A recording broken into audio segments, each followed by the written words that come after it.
Hello guys, कैसी हैं। Edu feature channel में आपका स्वागत है।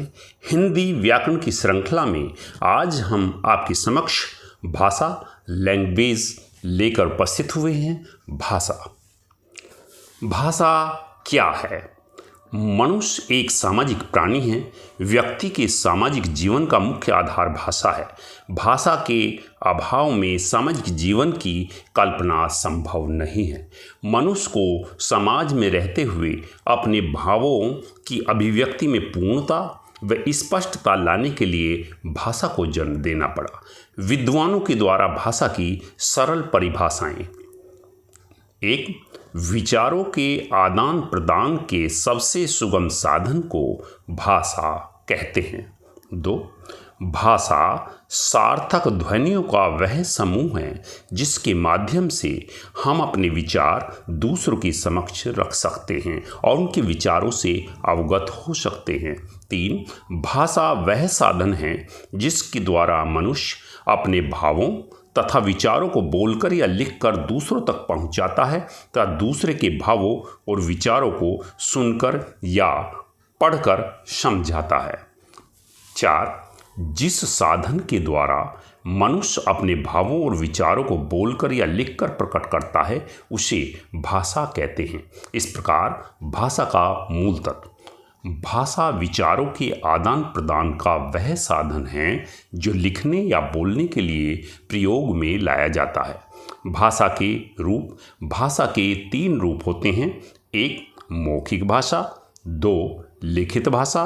तीन, सांकेतिक भाषा। एक, मौखिक भाषा। मौखिक भाषा बोलचाल का वह रूप है। इसका इतिहास मनुष्य के जन्म से जुड़ा हुआ है। तभी से उसने बोलना शुरू कर दिया होगा। मौखिक भाषा का प्रयोग तभी किया जाता है जब श्रोता, बात को सुनने वाला, वक्ता, बात को कहने वाला के सामने होता है। यह भाषा का अस्थायी क्षणिक रूप होता है। जब हम अपने मन के भावों या विचारों को बोलकर या पढ़कर दूसरों तक पहुंचाते हैं उसे मौखिक भाषा कहते हैं।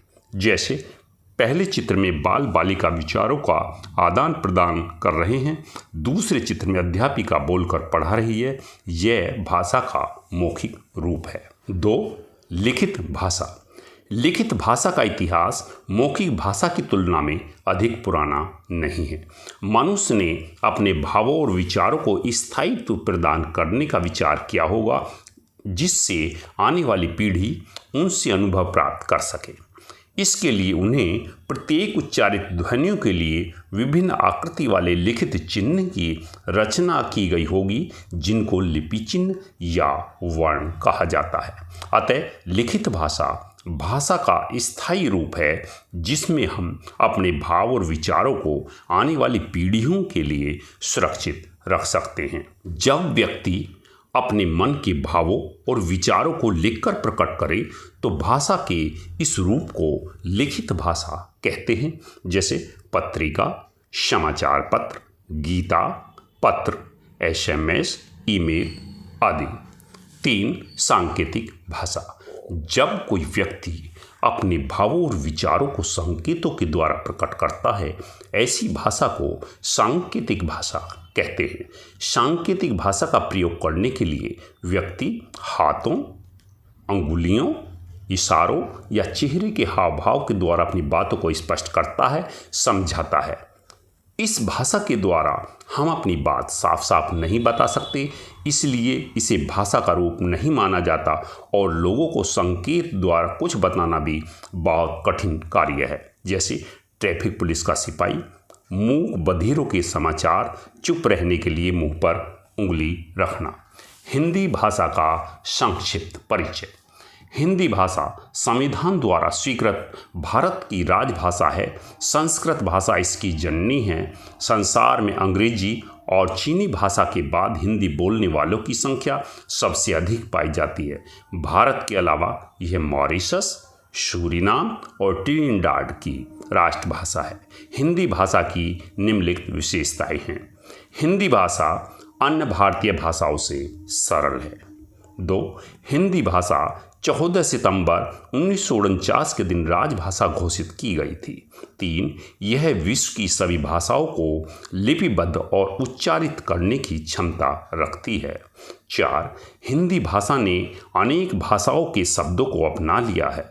5. भाषा परिवर्तनशील होने के साथ अनुकरण और व्यवहार से अर्जित की जाती है। 6. भाषा की भौगोलिक और ऐतिहासिक सीमा भी होती हैं। 7. भाषा कठिनता से सरलता की ओर बढ़ती है। 8. भाषा भावों और विचारों के आदान प्रदान का साधन है। आपका बहुत बहुत धन्यवाद।